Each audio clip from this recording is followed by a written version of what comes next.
we have completed the theory for this chapter, Pythagoras theorem, which is chapter number 2 of Mathematics 2.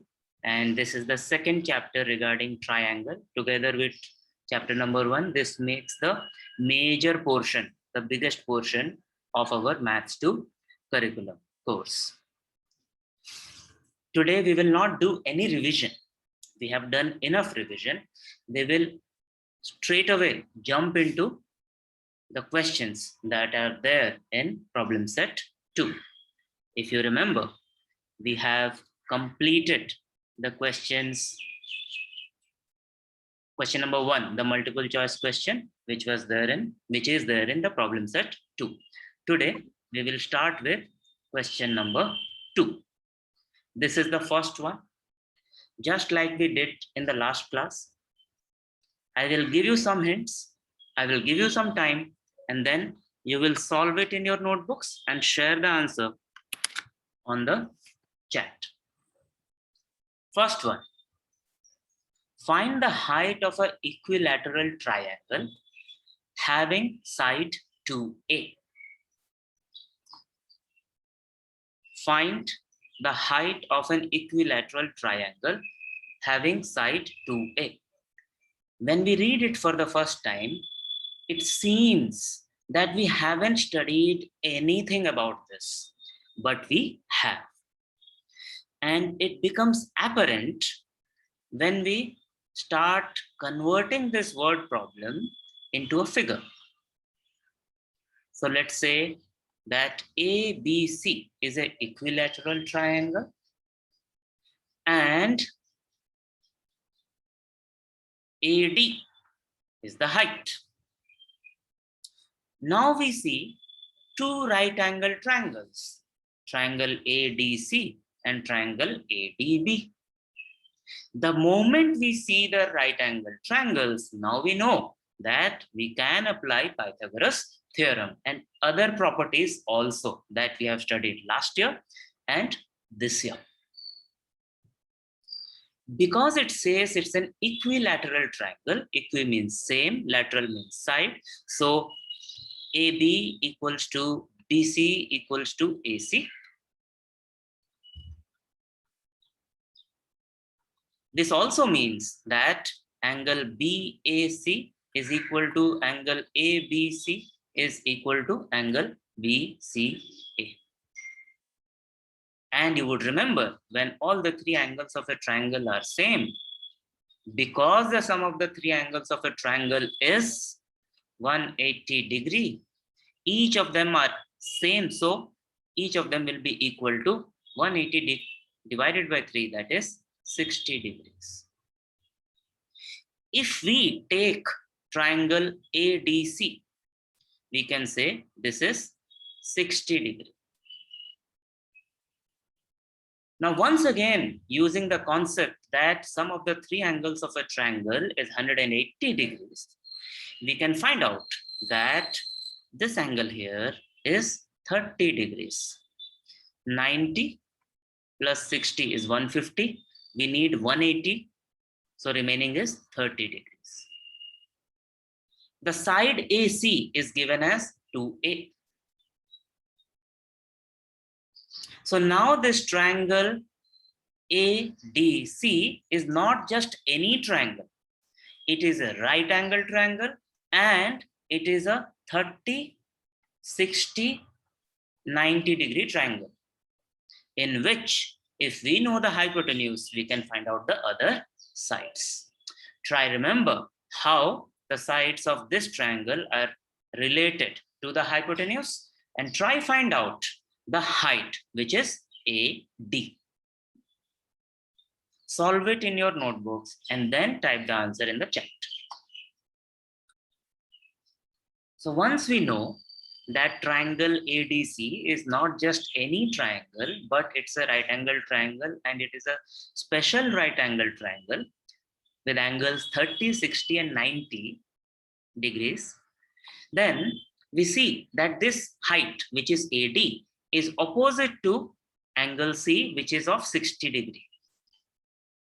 And we know that in such a triangle, the side opposite to 60-degree angle can be calculated as root 3 by 2 multiplied by the hypotenuse. In this case, the length of hypotenuse is 2a.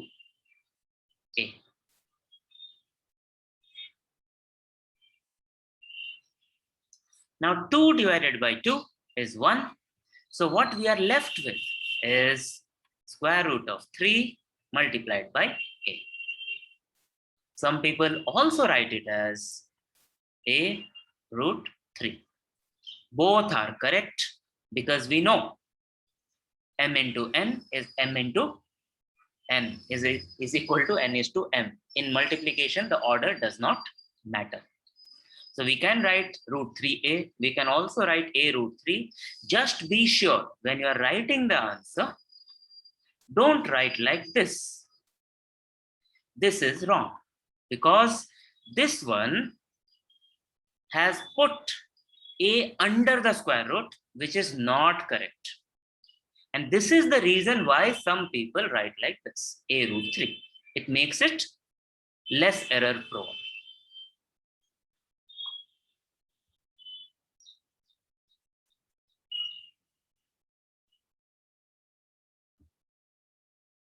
We have done so many times by now, and you started doing this in class 7.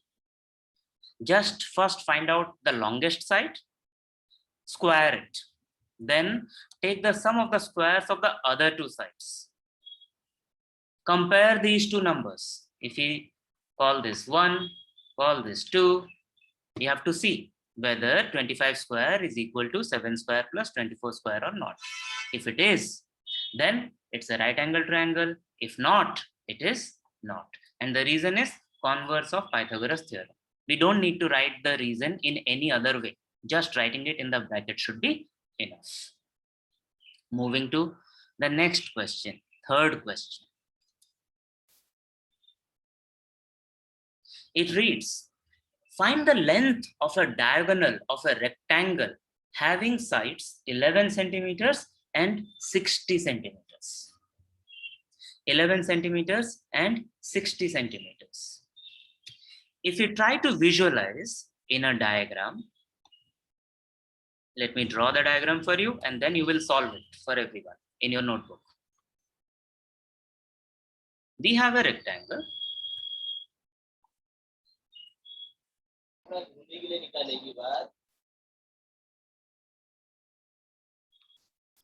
Suppose it is called A, B, C, and D. The length and breadth are 60 and 11. So here the longer side is AB. So we can say this is 60 centimeters. The shorter side is BC. So we can say this is 11 centimeters. We have to find the diagonal. We already know that both diagonals of a rectangle are of the same length. So it doesn't matter which diagonal we try to calculate. We can calculate the length of AC or we can calculate the length of BD. The moment we draw the diagonal, we see the right angle triangle ABC because all the four angles of a rectangle are of measure 90 degree. So all you have to do now is use Pythagoras theorem to find this length. Calculate and share the answer. So in this triangle ABC, in the triangle ABC, we see that the diagonal is opposite to the 90 degree angle. That means AC is the hypotenuse. So by Pythagoras theorem, AC square will be equal to AB square plus BC square. And if we take square root on both sides, AC will be equal to square root of AB square plus BC square, which is 60 square plus 11 square. 60 square comes to 3600. 11 square comes to 121. Together, it is 3721. This is by Pythagoras theorem. You will not write PT in your notebook. You will write Pythagoras theorem. And to calculate the square root of 3721, we can use the long division method. 3721, 6 into 6 is 36, plus 6 is 12, 21 comes down, so 1 and 1, 121 into 1 is 121, 0. So the correct answer is 61 centimeters.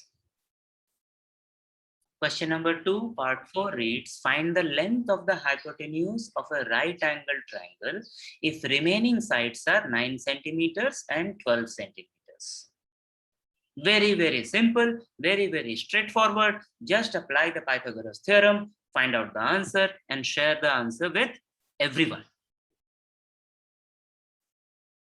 So the method is very, very simple. Just using Pythagoras theorem, we can find out the hypotenuse by squaring 9, squaring 12, adding them and taking the square root.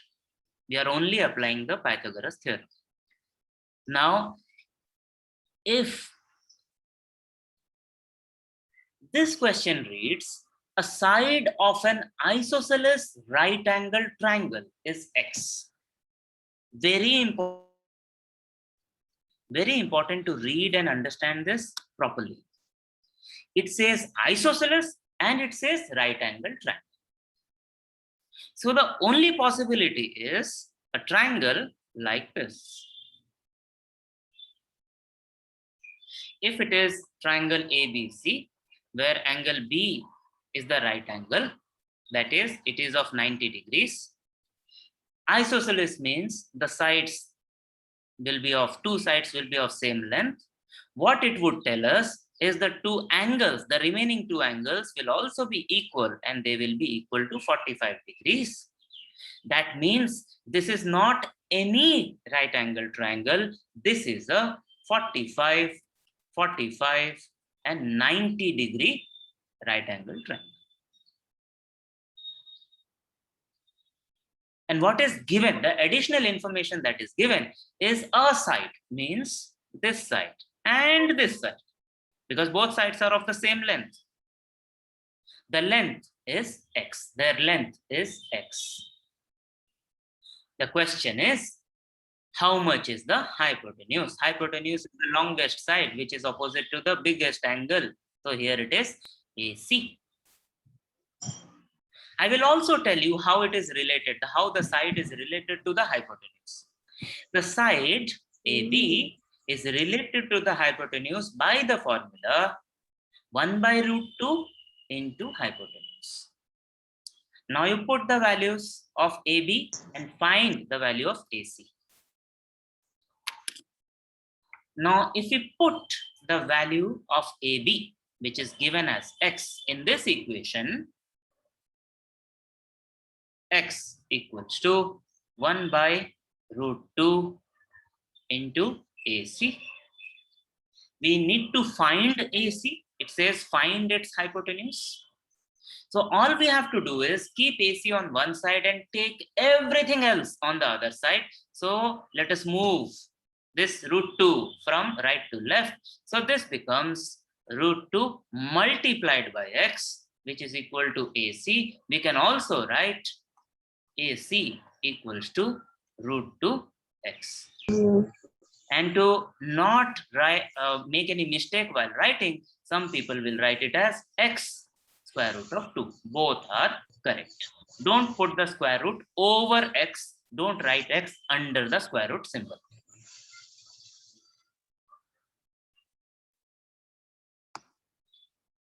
This question reads, in triangle PQR, PQ is square root of 8, QR is square root of 5, PR is square root of 3. So there is a triangle and the lengths of three sides of that triangle are given. And there are two questions.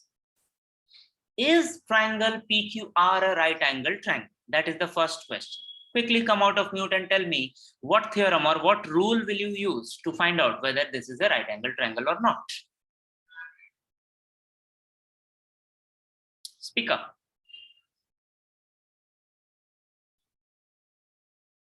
Khadija, your answer in the chat is correct. Once again, we will use converse of Pythagoras theorem. Aman got the answer. Converse of Pythagoras theorem. And the second part of the question is, if yes, if this is a right angle triangle, which angle is of 90 degree? So whether it is angle P which is of 90 degree, Q which is of 90 degree, or angle R which is of 90 degree. So first step is, and we are doing it together. I will write something and you will come out of mute and speak the answer. Help me complete the equations. To use the converse of Pythagoras theorem, I'll have to take the squares of all the three sides. PQ is given first. So PQ square will be square of square root of 8. How much will it be? Speak up. 8. Correct. Now QR square. Now QR is given as square root of 5. If we square this, what will we get? 5. 5.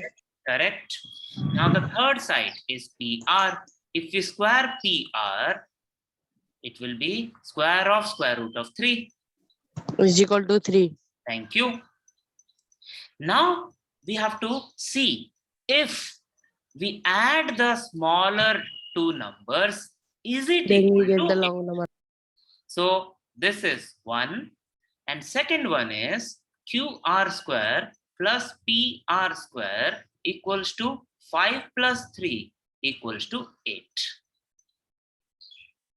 So we can say from 1 and 2, yes, triangle PQR is a right angle triangle. Reason? Converse of Pythagoras theorem. Converse of Pythagoras theorem. This much we have done, solved many times. The additional question here is, once we have found out, we have ascertained that yes, this is a right angle triangle. Let us identify which angle is of 90 degree. How do we find that out? Prachi is saying angle R is equal to 90 degree. Okay. Let us wait for some more answers.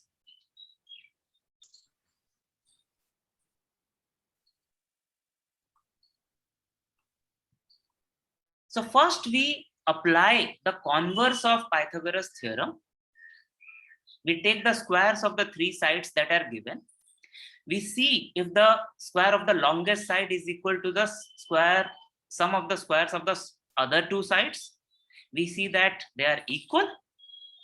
So we know that it is a right angle triangle. Once we know it is a right angle triangle, we find out the longest side. 8 is more than 5 and 3. That means PQ is longer than Q and R. So if PQ is the hypotenuse, the angle opposite to the hypotenuse will be 90 degree angle, and that is angle